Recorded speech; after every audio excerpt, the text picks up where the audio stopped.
Speeding Bulletin report for February 15th to the 21st of 2008. My name's Steve Younis from supermanhomepage.com. This is all the Superman news for this past week. There are a few news tidbits and rumours circulating about the JLA movie this week, with Blockbuster in Australia and moviehole.net both stating they'd received what is claimed to be a synopsis for the film received by casting agents earlier in the year. The reports state that the film is about Green Lantern, Green Arrow and others of the Justice League of America dealing with the expulsion of Batman and the death of Superman at the hands of the monstrous Doomsday. True or false? I don't know, but find it hard to believe that the WB would make a JLA movie minus Superman and Batman. Warner Brothers sent out articles with interviews with a number of Justice League The New Frontier cast members this week. Firstly, we heard from Jeremy Sisto on voicing Batman, and then David Boreanaz on voicing Green Lantern Hal Jordan. Screen Archives Entertainment and Film Score Monthly have announced the release of the Superman The Music, an 8-disc CD collection of the complete scores to the 4 Superman movies starring Christopher Reeve. Bonus discs include music by Ron Jones for the 1988 Ruby Spears Superman animated series and sourced music for the features, all packaged in a deluxe hardcover slipcase with a 160-page illustrated hardcover book. Buy it now from screenarchives.com. In television news this week, Peter McDermott has updated the Superman homepage Smallville episode guide with his summary of the most recent Season 7 episode, Fracture, while Neal Bailey and Douglas Trumbull have written their reviews for this same episode, with Doug giving it a 2.5 out of 5 and Neal rating it a 1 out of 5. Speaking of Smallville, the WB sent us 10 images from the 13th episode of Smallville Season 7 titled Hero. This episode features the long-awaited return of Pete Ross, and while no date has been announced as yet, it should air in the US sometime in early March. In more Smallville news, Inkworks released the Smallville Season 6 premium trading cards this week. The Superman homepage is currently running a contest giving away 3 90-card base sets. Be sure and get your entry in soon. Comic-Con's The Pulse published an interview with inker Andy Parks, asking him about his work on 3 issues of Superman Confidential. Jay Torres and Jack Briglio, the 2 regular writers on Legion of Superheroes in the 31st Century, have agreed to respond to our Superman homepage reviews and answer questions raised by them in a special question and answer interview. You can check out the first interview with Jay Torres at the website now. WizardUniverse.com sat down with writers Michael Green and Jeff Loeb this week. In the interview they spoke about Superman, Batman, Smallville, amongst other things. DC Comics released their May 2008 solicitations this week, and we listed for you all the Superman related comics and products soon to be released. Comic books we reviewed this week were Superman 673, which was reviewed by Neal Bailey, who rated it a 1 out of 5, saying, "I read this issue in one clip, like swallowing medicine." Neal also reviewed Countdown to Final Crisis 11, saying, "This is, quite simply, the most awful comic book series I've ever read." He gave it a 1 out of 5.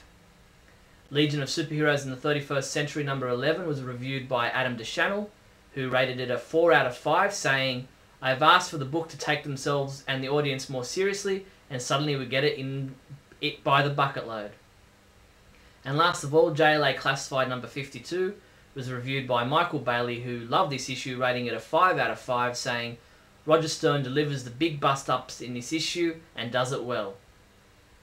Superman comics for shipping this week from February 20 include Countdown to Final Crisis 10, Death of the New Gods number 6, Justice League of America number 18, Superman Batman number 46, Superman Confidential number 12, Brave and the Bold number 10 features Superman, while Flash number 237 takes place in Metropolis. Basketball player Dwight Howard put Superman in the spotlight this past weekend when he donned a Superman costume and cape to win the NBA Slam Dunk Contest for 2008. Superman homepage reviewer James Lance continues reviewing story arcs from the 1940s Superman radio series, this time reviewing the Crooked Oil Association saga. In more of our retro reviews, Jeffrey Taylor continues reviewing episodes from the Superman the Animated Series. You can check out his review of the 3rd episode from Season 2 titled The Promethean.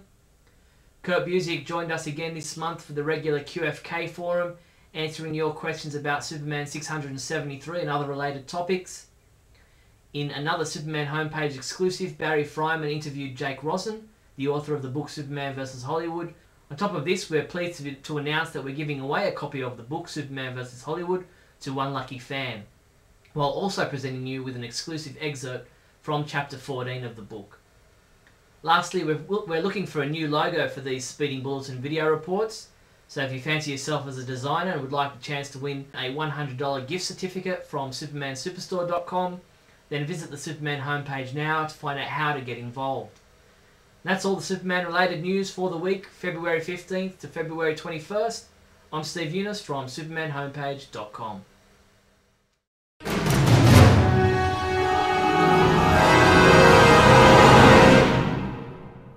Trinity! The new Busiek-headed book with Mark Bagley. I'll give it a fair shot because Busiek hasn't just totally blown himself with me. He did Secret Identity, which was awesome, and Astro City, which I enjoyed.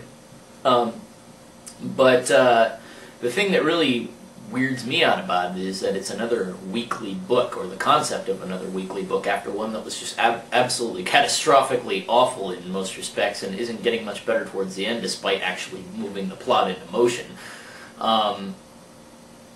It seems to me that DC should step away from that kind of thing and towards the things that are obviously working well, like, I don't know, the Green Lantern storyline was a good example. And why did the Green Lantern storyline work? Was it an event? Yes, it happened all across the DCU, but it wasn't an event where Dan DiDio goes up on a podium and, "You would buy this, or you know nothing about DC!" Ah! Recurring theme. But anyway, yeah, it was an event, but it was more a story, and it was a story that drug me and many others straight into the comics because you're like, oh wow, cool, interesting concept here. Sure, okay, I don't understand why a blue ring is for empathy. That's kind of weird, but I'll give him a chance because it's interesting and it's cool, you know. And there's character along the way. Look what just happened to Evan Sur. I mean, but anyway.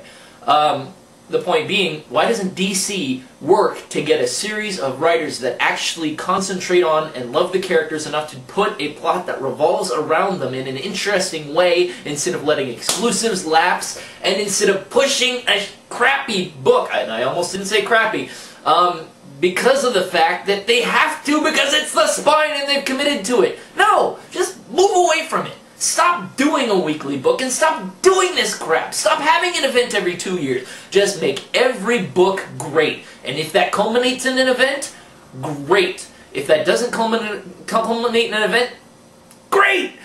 But the thing is, if you have 20, 30 books that are really, really great, it will sell more than that one book that's an event that sucks, or that is great, you know, even if it's great. Like, the reason why all that hype around Infinite Crisis worked is because all of the books were revolving around Infinite Crisis and were great. The reason the hype around Countdown works is because you read Countdown and you didn't give a crap who Lord Havoc was, and then they just killed him in the freaking Countdown issue where they blow up Superman. Prime Move, of course, is going to come back in 2 seconds anyway. There's no finality, there's no point to these stories, there's no character, there's no association with any of these guys. You can't identify with the Jason Todd who murders people and then becomes a new Robin. Oh great, he's a hero now! He smashes in the Joker's head. You can't identify with that. Donna Troy, I don't even know who she is, and I've read DC for years. Kyle Rayner, popping in out of nowhere, that's kind of good. I like Kyle Rayner, but he's not acting like Kyle Rayner. He's just the guy with the Deus Ex Machina in this story. And the waffling monitors that have no real motivation, and that's supposed to be played as a twist. Enough of this crap. Enough. Back to character. Back to good stories. Put Jeff Johns on every single book. No, we can't do that. What we need to do is get guys with the mindset of Jeff Johns on every single book. And then I will be back to $30 a month in comics instead of, or $30 a week in comics instead of $5 to $10.